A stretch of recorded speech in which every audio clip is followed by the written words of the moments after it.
The Tipping Point with Mike Tipton is brought to you by Dubby. What is Dubby? Dubby is a clean energy drink that is made to give you focus with no crash, jitters, or angst like those other energy drinks have. They also have no maltodextrin fillers and don't use artificial dyes. Dubby contains vitamins, amino acids, a nootropic, and 150 milligrams of caffeine.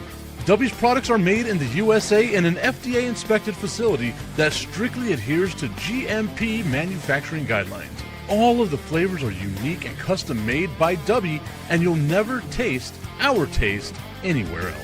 The best part about it is they're affordable. Dubby's drinks come out to about $1 per drink, much cheaper than Starbucks or any of those canned energy drinks. To learn more, visit w.gg.com/discount/MRTipton33 and place your order today. Use promo code MrTipton33 and save today. Dubby Energy, be better. What's going on, everybody? I want to tell you about my new friends over at Cleverman. Visit them online at becleverman.com. What they gave me was the energizing face and beard scrub along with the Cleverman face scrubber. And trust me when I say this, the energizing face and beard scrub smells amazing. Combining it with the face scrubber, making sure that your boy was looking as good and sexy as possible, opened up a whole different sensation in my face that I haven't ever felt before. I felt so clean, so fresh, and so clean, like Outcast said, and it helped me feel like I was ready for my day. Make sure you visit them online at becleverman.com and follow them on Instagram at clevermannyc. The link is up in my bio if you want to check out all the amazing products they have.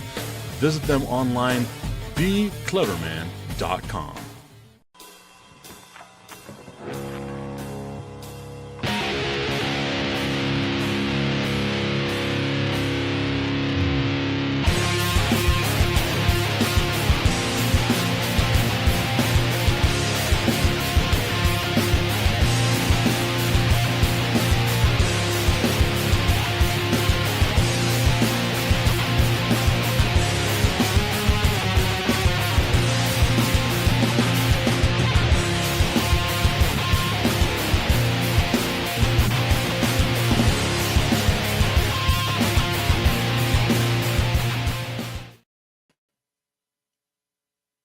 Well then, wasn't expecting that camera angle. It is the Tipping Point with Mike Tipton, hanging out with you here on a Wednesday morning.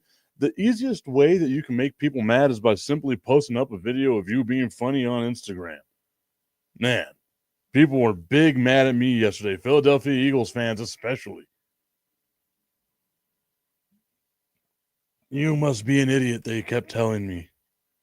It's okay. I get it. You guys don't understand humor. You don't get the show. But we are live on Facebook, on LinkedIn, on YouTube, on Instagram. We are all over the place. Soon we'll be back on Roku, on Apple TV, on Google TV Plus. We're doing all kinds of things here, growing the Tipping Point community and the national streaming sports community as well. Something I wanted to get into to start off today's show, and I'm glad that I see that my guy Tommy Cananza is here saying good morning, Tip. Good morning to you, Tommy. Hope that you were having yourself a fantastic day.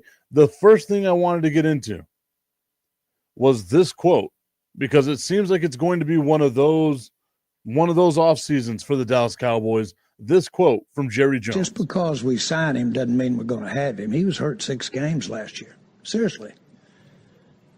We've signed, I remember signing a player for the highest paid at the position in the league, and he got knocked out 2/3 of the year, Dak Prescott. So there's a lot of things you can think about when you, just as the player does, when you're thinking about committing and guaranteeing money. Jerry Jones calling out Dak Prescott. I didn't get to talk about this yesterday. I didn't get to talk about because the quote came out on Monday. Our guy Beast Drill saying, good morning, Tip. Yeah, it was hilarious. Jerry, it was 4 games, you ass.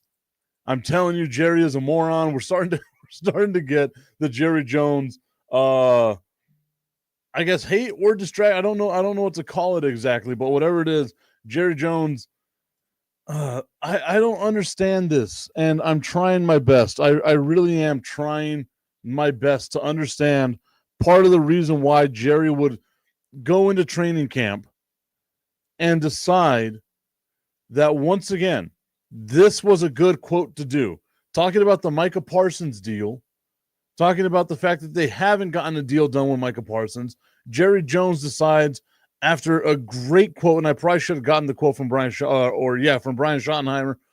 After Brian Schottenheimer gives his 2 cents, Jerry Jones has to come in and give an additional 2 cents. Just because we sign him doesn't mean we're going to have him. He was hurt 6 games last year. Seriously. We've signed, I remember signing a player for the highest paid at the position in the league, and he got knocked out 2/3 of the year, Dak Prescott. So there's a lot of things you can think about when you, just as the player does, when you're thinking about committing and guaranteeing money. So Jerry Jones is saying that Micah Parsons was hurt for 6 games last year. It was 4 games that Micah Parsons was hurt. Yes, Dak Prescott got signed to the largest contract in the NFL, wound up getting hurt. Those are not – it's not like Dak Prescott decided, you know what, guys, I think I'm going to get hurt.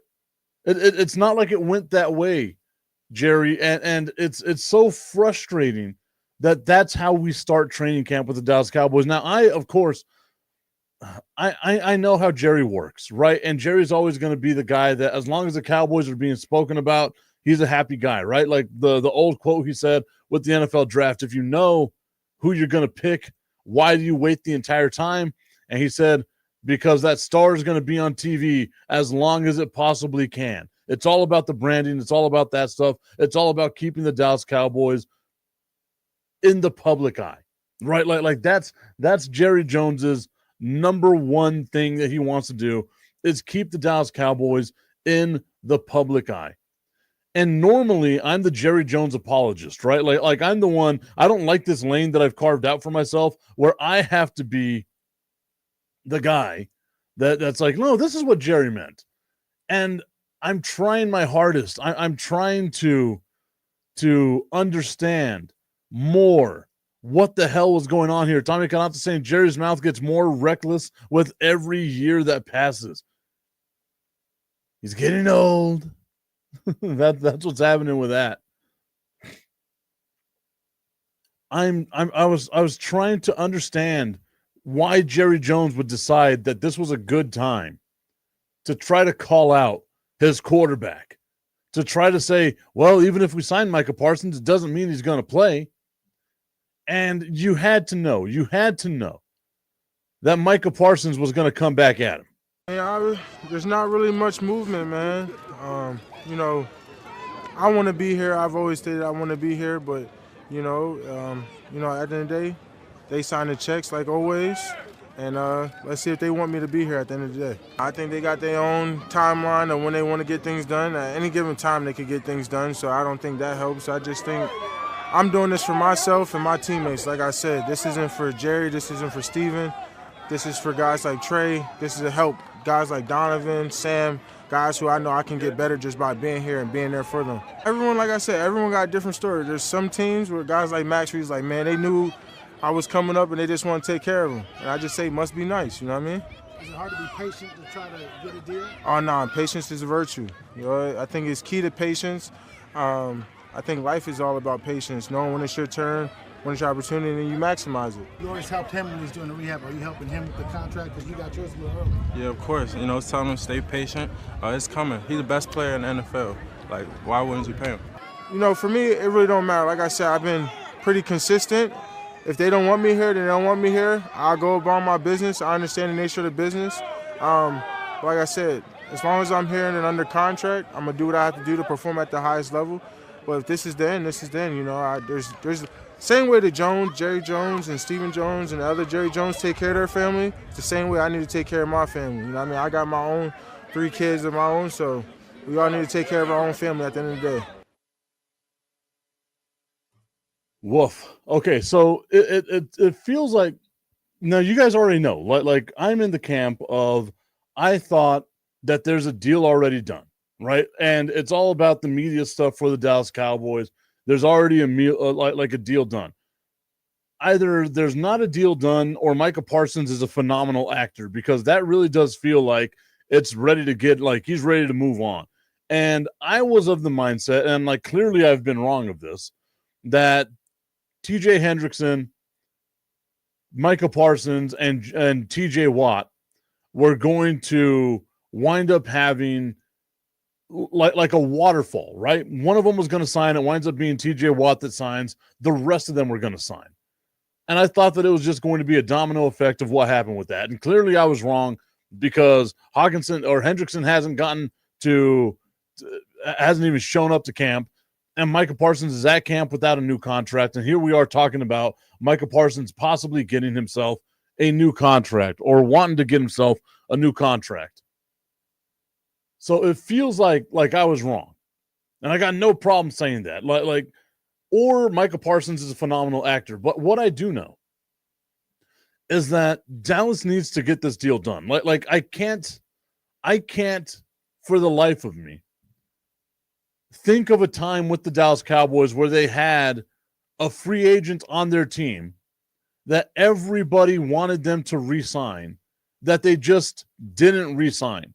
So it's not like the Dallas Cowboys lose out on free agents that are already on their roster, right? It feels like that's not something we've really heard of. And at least I can't remember the last time. Like, some people might say T.O. Whenever they got rid of T.O., T.O. was already kind of past his prime, right? The Dallas Cowboys have been really good at keeping guys in their prime on the roster, doing this and that. So I'm not necessarily worried about what the Dallas Cowboys are going to do. I feel like Dallas is going to be okay. I feel like they're going to get this deal done. But hearing the way Micah's talking, hearing the way Jerry's talking, as a Cowboys fan, it does raise up a lot of concern for me. It really does raise up a lot of concern for me, because this is not a position that we're used to the Dallas Cowboys being in, right? Like even going in last year, we got 3 years of talking about Dak Prescott's contract. Going into last year, there wasn't the back and forth, right? Like there wasn't this issue with, oh, well, Dak wants to be signed, Jerry's not going to sign Dak, blah, blah, blah, blah, blah. You heard nothing from Dak, and maybe that's got to be because quarterbacks are trained a little differently than everyone else is trained. Tommy Canasta saying Micah's not going anywhere. The Cowboys do this every single year. He'll have a deal right at the deadline. And I get you with that. I understand that this is a thing that the Dallas Cowboys do. They wait till the beginning of the year, and then it'll be this huge contract that he winds up getting, and we'll see, whatever happens is going to happen, right? Dak, Lamb, Diggs, now Parsons. That's what Tommy's going off of, just the history with the Dallas Cowboys of what's been going on with them re-signing players. But with those other players, you didn't have this back and forth. You didn't have this discourse, right? Like, you didn't have CeeDee Lamb being like, well, they don't want me here, then I'll just go find a place somewhere else. You didn't hear that from Trayvon Diggs. You didn't hear that from Dak Prescott. You didn't hear other players being like, oh, well, you got to sign this guy, right? And again, I am of the mindset that the Dallas Cowboys are going to get this deal done. They always get this deal done. They don't miss out on their in-house free agents very often. They very rarely allow one of their best players to reach free agency. I don't think the Cowboys have done that in recent memory. I'm talking about like since the 2000s, early 2000s. I might have to go back and watch some stuff, listen to some stuff. Maybe there's something back there that I missed, but just thinking of the things that I'm thinking of right now, there's no way, right? Like, there's absolutely no way. So I feel like I agree with you, Tommy. I feel like a deal is going to get done, but we haven't seen with those other three examples that you gave me. Right. Yeah. And like, I agree. Like, I think Micah Parsons will be signed before week 1, right? Like, it'll be kickoff. It's what the Dallas Cowboys do. But you also have to have that seed of doubt, because with these other guys, with Dak, with CD, with Trayvon Diggs, you didn't have the back and forth. You didn't have what Micah came out and said, which is if they don't want me here, I'll go find somewhere else to play. Some other team's going to want me. You didn't have all these, it must be nice to be able to get signed to a long-term deal. You didn't have people talking like that. The Dallas Cowboys have the cap space, which is why, I feel like the deal's got to get done. But you also have other people that you need to get signed. And as I was watching that press conference, that little scrum that Micah Parsons was in, he's mentioning guys that have deals that are coming up. And he's doing this stuff to help out these guys who have all their contracts coming up. I got it. I understood it. I get that it's a part of what happens with the Dallas Cowboys, right? Like they always have drama. Jerry wants the Cowboys to be the leading topic of every single sports show.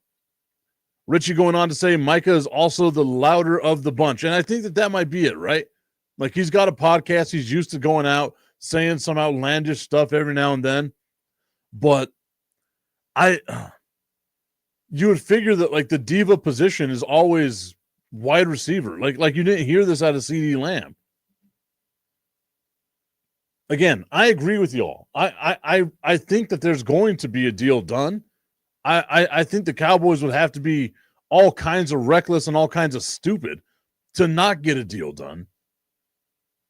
But it's also Jerry Jones. It's also Jerry Jones, man. And like I said, I look at it as like the courtroom, right? All you got to do is have that little seed of doubt, that little itty bitty bit of doubt. And I feel like that's what's being sown right now. Unless, like I said, I was of the belief that they had a contract done. Because I heard all the rumblings last year that the deal with Dak Prescott was done back in April. They just wanted the Cowboys to be in the news cycle the whole time. So I was of the mindset that there was already a deal done. If there's not a deal done, that would be super surprising to me.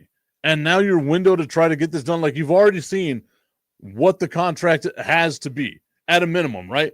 Would you say that TJ Watt and Micah Parsons are roughly the same guy? And I would say, yeah.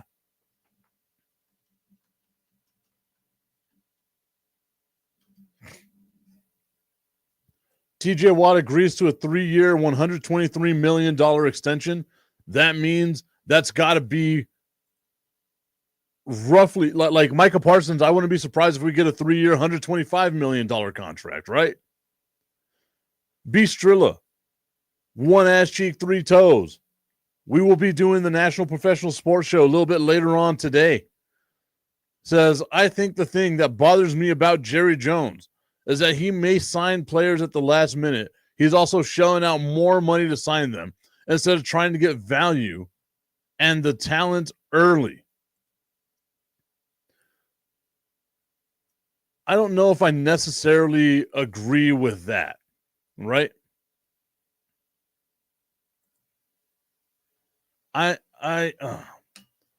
Jerry is going to do Jerry things. And like I said, I feel like money isn't an issue with the Dallas Cowboys. Like Jerry doesn't mind shelling out all the money that Jerry's going to shell out. Richie saying, yes, they're both edge rushers who also drop back into coverage. If TJ is outside linebacker 1, Micah is a close outside linebacker 2. Tommy Canazza saying the fact that Micah is at camp not participating in drills, but there tells me the issue is getting blown way out of proportion. Maybe, right? Like he's still under contract. He still has one more year with the Dallas Cowboys, so it's not like he's showing up without a contract. Like everyone that's in the Dallas Cowboys training camp has a contract with the Dallas Cowboys. They just want to try to get a deal done. So like you've got to be there for work, man. They're paying you, you got to be there for work. Like I said, I feel like in my heart of hearts, I feel like a deal's already done. But listening to the discourse, you didn't hear that out of TJ Watt. You hear it out of Trey Hendrickson, right? Like that's where you hear it out of. A guy who's like, you know what? I don't want to be there. This leans, like the way Micah Parsons was talking, leans more Trey Hendrickson than it does TJ Watt, who kind of knew that they were going to have to sign him no matter what.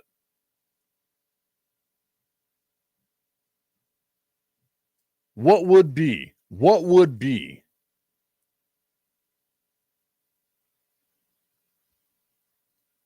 Beastrill saying if he's a businessman, if he's the businessman he's supposed to be, that's not fiscally responsible, right? I think Jerry Jones is beyond comprehension for a lot, right? Like, again, here I sound like a Jerry Jones apologist with all this stuff. I'll break it down to the story that I remember listening to on 105.3 The Fan while I'm in Dallas. I'm about to go into Cowboy Stadium. They're talking about how it's brand new. Actually, no, I was in Wichita Falls, actually, now that I'm thinking about it. I was in Wichita Falls going through some of my basic training stuff, going through my tech school stuff whenever I was up there, and listening to 105.3 The Fan, and they're talking about the stadium and how the stadium was brand new. This is 2009. Stadium was brand new. It was about to open.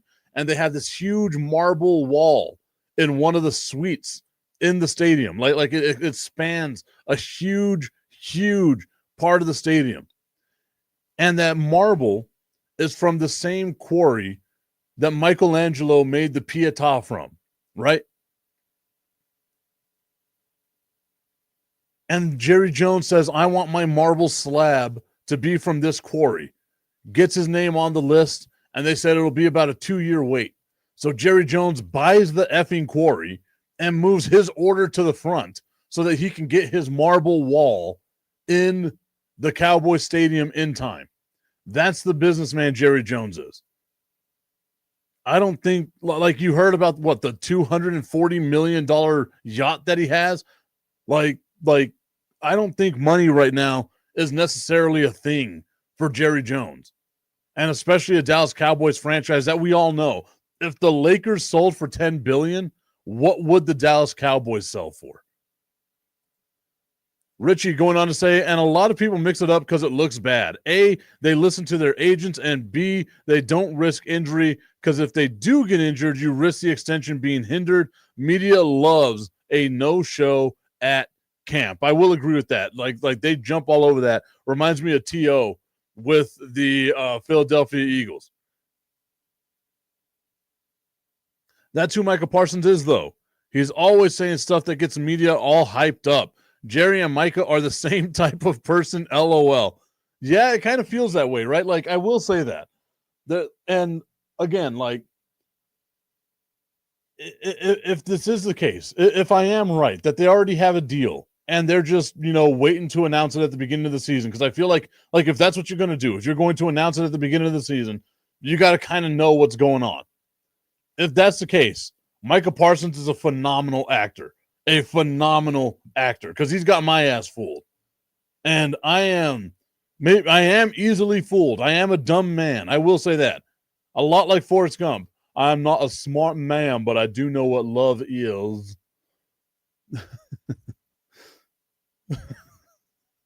Maybe I'm just dumb, right? As told by the previous thing that happened here, as told by the people on Instagram, mad at me because they don't understand the joke of the Dallas Cowboys going 17-0. We'll see. I'll keep watching, right? Like it's the drama that all men love, all football fans love. It's the drama that we're searching for. It's what we need as we enter training camp. I'm excited about training camp for the Dallas Cowboys. Like I said, this season, I know yesterday I said 17-0. I think they'll go anywhere 10-7 to 12-5 in reality. I think that's where the Dallas Cowboys will be. Second best team in the NFC East, if not fighting for that number one position in the NFC East, because I think Philadelphia is going to really miss the depth along the defensive line, which made them so great last year.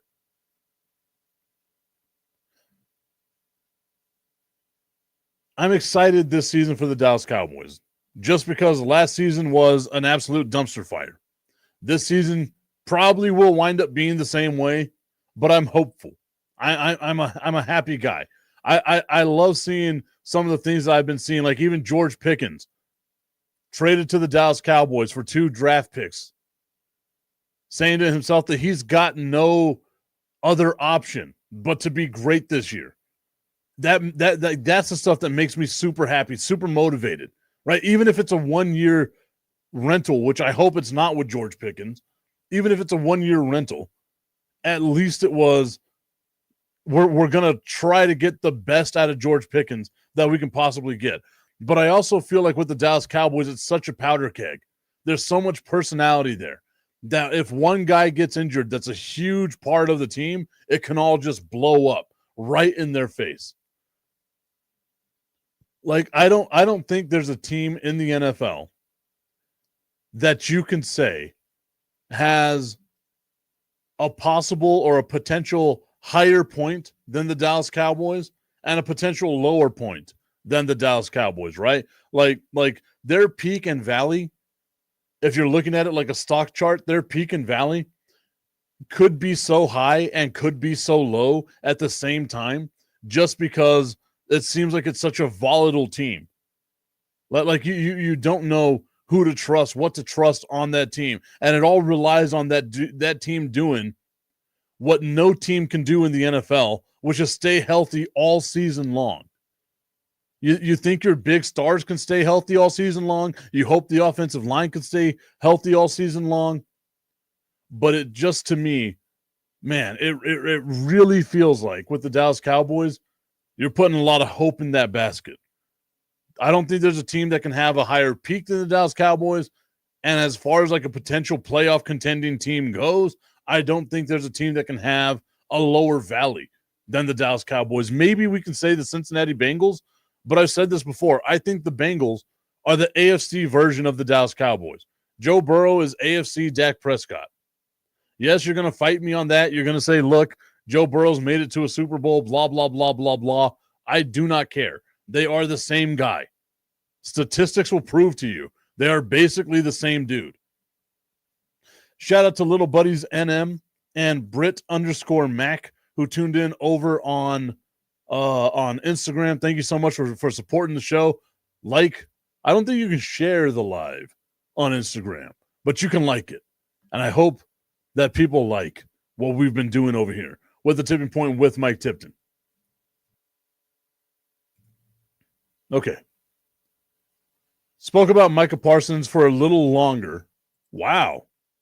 B. Strill is saying he's picking the Cowboys to win the East. I don't know if you're saying that to possibly make me upset, to get me so happy, and then be like the whole Borat thing, like I'm picking the Cowboys to win the East. Not like I feel like that's what you're gonna do to me. What would be the reasoning, Strilla? What's the reasoning here as to why you would pick the Dallas Cowboys to win the East?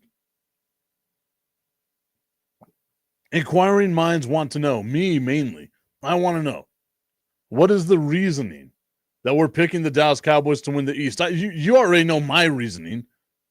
I love the Dallas Cowboys, right? Bistrilla saying he's serious. Tommy Cananza saying Bistrilla knows you are plucking at the heartstrings of Tommy Cananza here. I think for the people that are watching, like Richie, I don't know if you're still watching or not. We got to create a community of support, right? Like that's what we've got to do, a community of support, or a community of just absolutely hating one another's team. Shout out to Carlos De La Torre who tuned in over on Facebook. Thank you so much for tuning into today's show. We got to create that community. Surround one another. Surround one another with love. Like they said, love is all you need. And this show will be just the tip of that love. I just want to put the tip in. It's time for Just a tip. That would make me Just enough, just a tip. Just a tip. Just the tip? Just the tip. It's time for Just the Tip.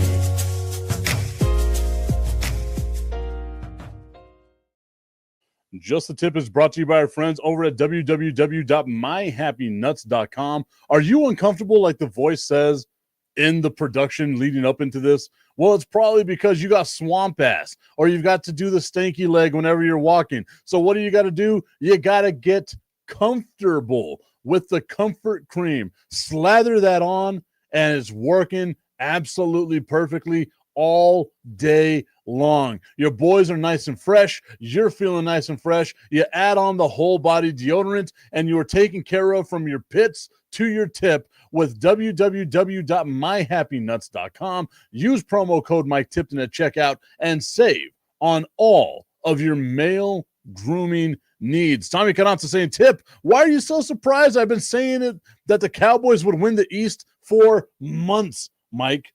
Again, you got to remember, I want to say that. I want to say that. I agree. I love my Dallas Cowboys. I'm a fan. I love them to the detriment of myself. But to be the man, you got to beat the man. And right now, Philadelphia Eagles got a ring with maxi pad wings on it. And you know what? They're the defending Super Bowl champions. So you got to show me. You got to knock them off. Week 1, knock them off. And then maybe I'll be on that bandwagon. But right now, I think they're the second place team. I think they're making it in the wild card. Philly and Washington are going to take a slight step back. Plus, Dak, I feel, will come back with a vengeance. That is one thing. Whenever Dak gets hurt for an extended period of time in the season, he comes back with an MVP-type effort. So maybe we're going to get, and then having CeeDee Lamb and George Pickens there, I feel like that's going to give him some options. I feel like the Dallas Cowboys are going to be a very pass-heavy team this upcoming season.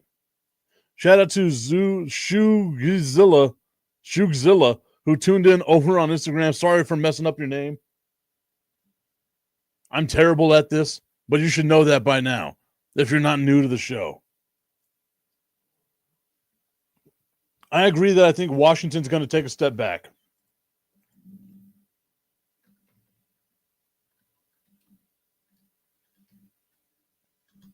I'm going to look up what the Commanders' 2024 season was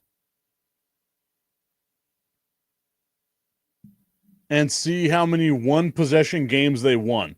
Because we can tell you, in one-possession games, anything can happen, right? Like anything can happen. So they've got 1, 2,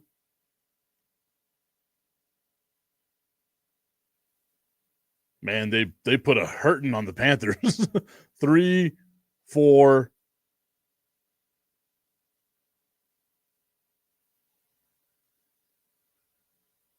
5, 6, 7, 8. 8 of their wins last year for the Washington Commanders, 8 of their wins came in one-possession games. And if there's one thing that we know about the NFL is that everything's going to ebb and flow, right? Like you're going to win a lot of one-possession games one year, and the next year you're going to lose a lot of one-possession games. I don't think they're going to lose 8 one-possession games, but I feel like even if they split that, they wind up being a 7-win team, right? Like that's kind of what the issue is here with Washington. I feel like the Commanders are going to take a big step back. They did, man. Like you got to call it what it is. Whenever I look right here, like the biggest win they had of the season was a 33-point win over the Carolina Panthers. And obviously, I think this was the Andy Dalton-led Carolina Panthers at the time. But Bistro saying, you better be glad Sonya didn't hear that. You got to call it what it is. They beat the brakes off them boys.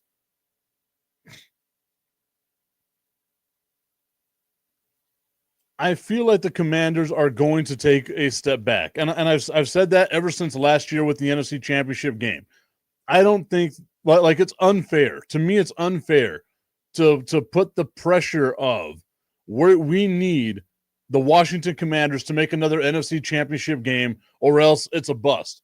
And whenever you do that with a rookie quarterback, now he's going to enter his sophomore season. How's he going to do in his sophomore season? We've seen it all the time. It wouldn't be a thing if it wasn't real with the sophomore slump. How is he going to handle Jaden Daniels? How's he going to handle the sophomore slump? Is he going to take the sophomore slump? Is he going to have a sophomore slump? I think he's going to. The Giants, I don't think we need to care about the Giants. But whenever you look at this, the Commanders beat the Giants by a total of 8 points. Still one possession. You played them twice. You beat them by a total of 8 points.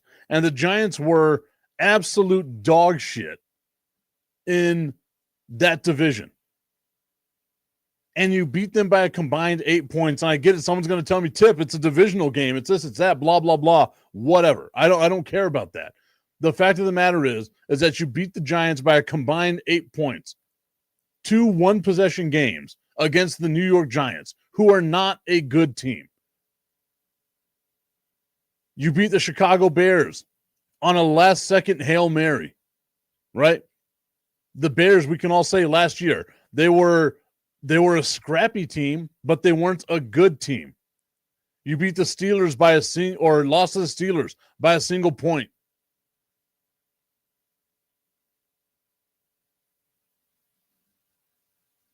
The Commanders played in a lot of one-possession games. They wind up winning a lot of those one-possession games. The same thing with the Falcons, right? Like you beat the Falcons. The Falcons weren't a good team, and they took you to overtime. You had to go to overtime to beat the Falcons. You beat the Cowboys at the end of the season. A depleted Dallas Cowboys team, a hurt Dallas Cowboys team. You beat them by 4 points. It felt a lot like luck for the Washington Commanders, even in the playoffs, right? Like beating the Lions the way they beat the Lions. It was more along the lines of, man, they just got hot at the right time. The Commanders have trouble against good defenses, and that's what I'm saying. Like, I feel like if you look around the NFC East, the Dallas Cowboys got better on defense. They're going to be healthier this year on defense. The Philadelphia Eagles, I think that's a question mark. Again, it's not me hating on the Philadelphia Eagles. It's me looking at what they lost. They lost a lot. They lost a guy on the offensive line, a big name on the offensive line. They lose 3 big guys on defense. Like, that's huge, man. That's huge. Along with Darius Slay, like that's big. That really is big. It's going to come back and get them. The Lions beat themselves. That's what I'm saying. Like you beat the Lions 45-31. Strilla, you explained this to me the other day. The defense gave up 38 points, but you got 4 turnovers. Like that's probably not going to happen again. Jared Goff isn't going to turn the ball over like that again. Tommy Cananzo saying they definitely had luck on their side last year, talking about the Washington Commanders. They were a Hail Mary away from potentially missing the playoffs. And it's not just that Hail Mary, right? Like it's a lot of other things. Squeaking by the Commanders, having that close game against the Falcons and the or squeaking by the Giants rather twice. A very depleted Dallas Cowboys team at the end of the year, almost losing to them. Going to overtime with the Atlanta Falcons, who were not a good team last year. B. Strill saying the Lions beat themselves last year in that playoff run.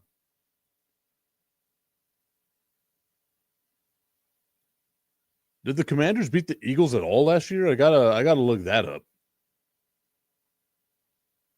They got blown out in one of those games. Oh, they did. They did beat the Eagles in one of those games. It was like right before Christmas. That was their Christmas present. They beat the Eagles. Oh man. Like I said, like I can see the argument being made for the Dallas Cowboys to be the division winner. I can really see why B. Strillo, why Tommy Cananza are saying that the Dallas Cowboys have a chance at winning the division. I think they've got a chance at winning the division too. You got to remember, if we're going back to yesterday's actual talking about the the schedules and stuff like that, I think Philadelphia is anywhere between an 11, maybe a 10-win to 12-win team. I think the Cowboys are also a 10 to 12-win team. I don't know why Vegas has them at 7.5 wins, other than the fact that you got a lot of Dallas Cowboy haters that are going to go out there and pound the under on it. But I hammered the over on the Dallas Cowboys winning more than 7.5 games.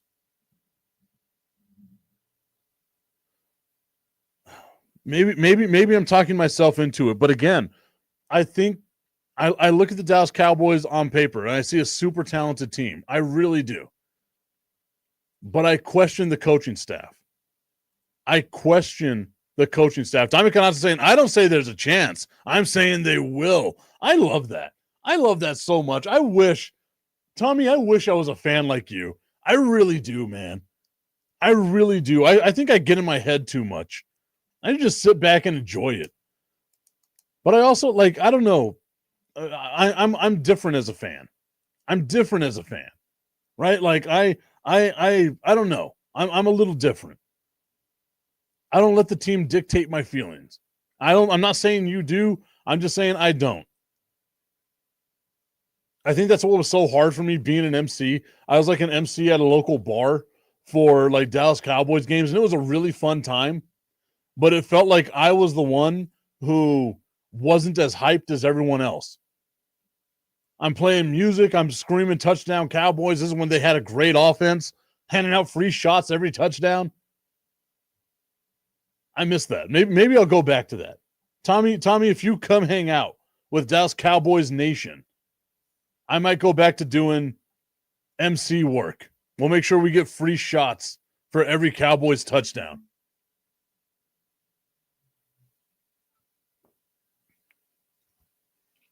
Especially this year. Like, there might be alcohol poisoning with as good as I think the Dallas Cowboys offense is going to be this year. Or maybe I'm just doing it to myself.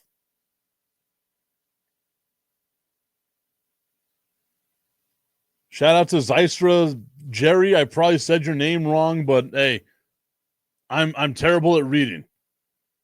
I had to look at it for a little while because I got a little bit of weird dyslexia.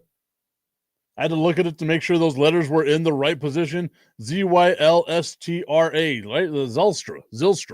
Zylstra, whatever it is. Thank you for tuning in over on Instagram.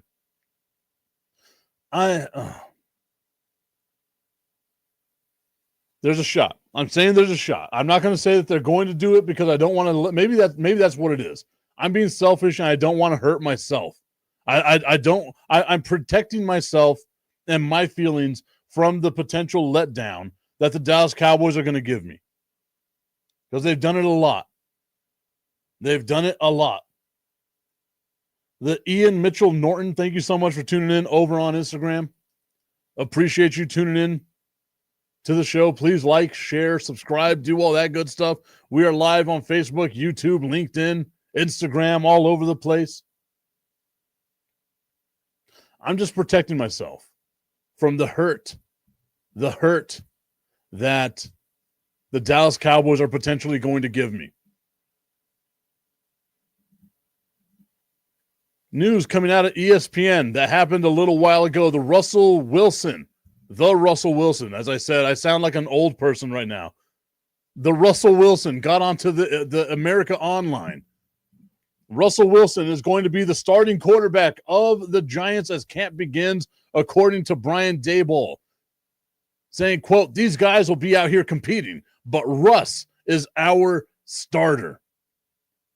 I just want to be in the locker room with the New York Giants.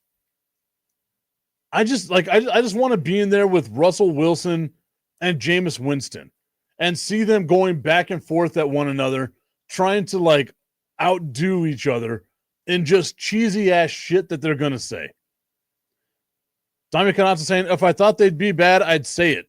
But I really like everything they've done this offseason, and that includes the coaching staff. I feel like the Eagles will regress, and the Commies aren't as good as people think they are. The Giants, well, they are the Giants, LMAO. The Littles. I think that's what we got to call them from now on. They're not Giants just yet. They're the Littles. Instead of being the Giants, they're the LPs. That is problematic, and I probably shouldn't say that. You can see how it works in my head. I say it, then I say, oh, damn, I probably shouldn't have said that. But it's already out there. If you don't know what an LP is, you're a much better person than I. The Giants signed Wilson along with Jameis Winston. They also have Jackson Dart on the roster as well. I feel like what's going to happen, again, like going over last week or yesterday, as a matter of fact, we were talking about the schedule for the New York Football Giants. Tommy says that he sees them winning 5 to 7 games. I think Tommy's drunk. Tommy's been sipping back on Grandpa's old cough medicine. I got bourbon, a gallon of bourbon in this cup that's almost empty. And I'm not as drunk as Tommy Cananza was yesterday, talking about the Giants getting anywhere between 4 or 5 to 7 wins. I think the Giants at the high point will get 4 wins. I was looking at that schedule yesterday, and I was thinking to myself, man, the Giants will be lucky to get 3. I gave them 3 out of pity. I was thinking it'd be more along the lines of 2. The Giants are not a good team. And I feel like ultimately towards the end of the season, maybe midway through the season, they're going to wind up benching either Jameis or Russell. They'll probably get rid of Jameis if we're being honest. Jameis will more than likely be a free agent somewhere. And let Jackson Dart come in and start. Like you've got to get him some reps. If you were a good team that was going to make the playoffs, if they were a good team that you thought might be a fringe playoff team, maybe, right? But you got to look at what Russ did, even like last season, right? Like we said, Russ was back last season. Russ was cooking. He started 11 games, threw for 2,482 yards, and had 16 touchdowns with 5 interceptions. That's not great numbers. Tommy Canazza is going to look at the schedule. He's going to find me 5 wins for the Giants this year. You're probably going to have them split with like the Commies and the Cowboys or someone like. I just don't see it happening. I see the Giants losing every division game. Like the Commies, I think are going to take a step back, but I still feel like they're better than the Giants, like exponentially better than the Giants. How are we feeling about Russell Wilson being the starting quarterback? Like I said, I eventually feel like it's going to wind up coming down to Russell Wilson will more than likely start. We'll take him 10 games, and then it'll be Jackson Dart because you got to see what you got. It's a first-round quarterback that you drafted. You traded up to get a first-round quarterback, so he's got to get some sort of reps. Like that's the quarterback of the future. Jackson Dart's probably going to start for you next season. So you got to get him a couple of reps this season, a couple of games this season. The Giants will be out of it by week 11. So you might as well bring in Jackson Dart. The Giants' first 8 games are brutal, except that Saints game. That was the one win that I gave them during those 8 games. That's why I'm saying, man, like the Giants' schedule is bad. And I wouldn't be surprised, right? Like if the Giants wind up just getting beat down and then wind up losing a close game to the Saints. Like I wouldn't be surprised if that happens. Like it would be apropos of the Giants to do that. Shout out to Tim Lusher, who tuned in over on Instagram. Sanad Kennedy Wellness, who tuned in over on Instagram as well. Thank you so much for tuning into the show. We are live Monday through Friday, 8 a.m. Mountain Time, 10 a.m. Eastern. The Tipping Point with Mike Tipton. Growing the audience, guys. Look at us. Our small little island here. Our island of irrelevancy. Getting recognized by some people. It's like ships passing. We're stuck on this deserted island, and ships are passing by, but we're not waving them down. They got to come to us. This is our paradise where we get to say, whatever the hell we want to say, however the hell we want to say it, until eventually someone gets mad enough at us that Michael Tipton has to apologize, which happens a lot. Sorry, Roku, that doesn't exist right now. For some of the plans that I've got, like going back to Roku, Apple TV, Google Plus, hopefully we'll be doing that. I've got to talk with my counterparts over here with National Streaming Sports, come up with a schedule, see if everyone is locked into the times that they want to do these shows.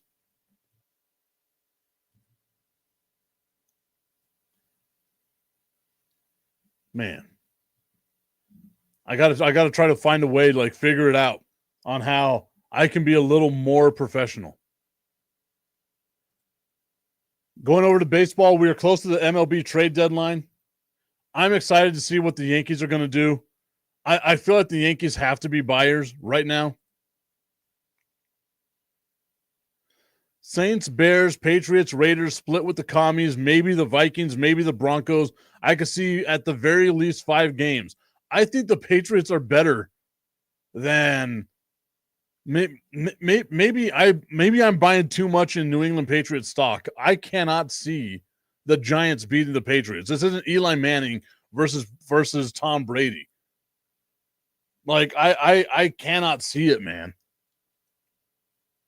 I think they beat the Saints. I think they beat the Bears. I gave them those. The Raiders, and like to me, even the Bears, that's a tough one because I like what the Bears are doing. I think the Bears and the Patriots, you cannot say those are going to be guaranteed wins because both those teams to me got exponentially better. I'll give you the Saints and the Raiders. Tommy Canazza saying we'll agree to disagree on the Patriots, hating on the New England Patriots. I think they did a lot this offseason to get better. I really do, man. The one thing that I will say, like if I'm a Giants fan, the one thing I'm really happy about is how great that defensive line is going to be. Every team that they face, the quarterback will be under pressure. The secondary, not so much. The offense, not so much. But that defensive line is going to wreak havoc all season long. And that to me, again, if I'm a Giants fan, I'm hanging my hat on that. I want to see at the end of the season how many sacks that defensive line is going to wind up having, how many pressures, how many hurries that defensive line is going to be having. Because whenever you play the Giants, you better have your A game on the offensive line going.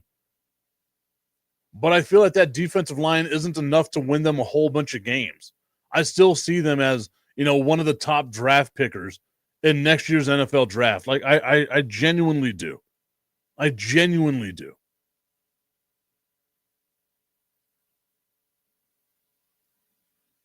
Going back to Major League Baseball stuff that I was talking about, the trade deadline coming up. We are 7 days away from MLB trade deadline, one of my favorite parts of the season. What are the Yankees going to do? What are the Dodgers going to do? Jesus Christ, man. The Dodgers bullpen is bad. Like they've got to get pitching for the Dodgers. And it's crazy to say this, but like if they wind up losing in the playoffs, because we can say that this is going to be a playoff team. If the Dodgers wind up losing in the playoffs, it's going to be because of how bad that bullpen is. They currently have a 3.5 game lead over the San Diego Padres. The Padres are kind of like the Dodgers light. It's going to be interesting to see what both those teams do. B. Strilla saying, I want to see what the Tigers are going to do with the trade deadline. They need pitching badly, a middle reliever, maybe a relief pitcher.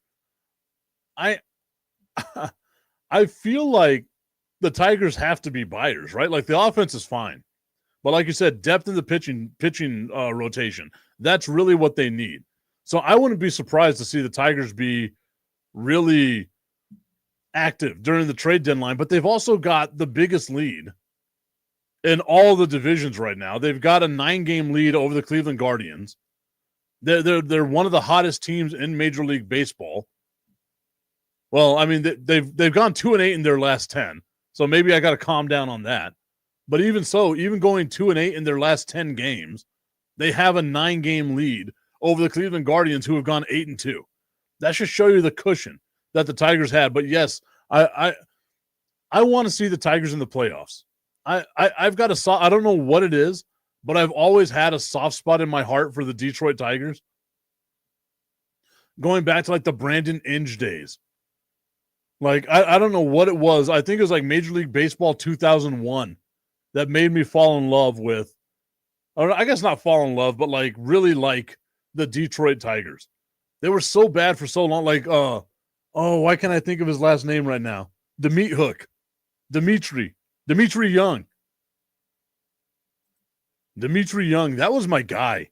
I used to love Dimitri Young. Oh, man. I'm going to start naming old baseball players. That's one of my favorite things to do. Just start naming dudes. We're a bunch of dudes naming dudes. It's what we do best. All right, everybody. I want to thank you so much for tuning into today's show. We will be back tomorrow on this Thursday. Find out what more we can talk about. We'll have more news coming out of Dallas Cowboys training camp, I'm sure. We'll start going around the league, seeing what's going on with all the other training camps as well. I'm working on something really cool where as we get closer to the start of the season, I want to start bringing on some of my friends who know what the hell they're talking about when it comes to these NFL teams and allow them their time to talk about the NFL teams. Tommy Cananza saying the Boston Red Sox are hot right now. Don't count them out yet. They're gross. Their fan base is gross. The city of Boston is gross. The Green Monster is gross. Everything there smells like piss. Not even going to apologize. It is what it is. That also might just be me being a hating-ass hater. We already know I'm really good at being a hating-ass hater. All right, everybody, like I said, I hope you have a great day. We will see you tomorrow.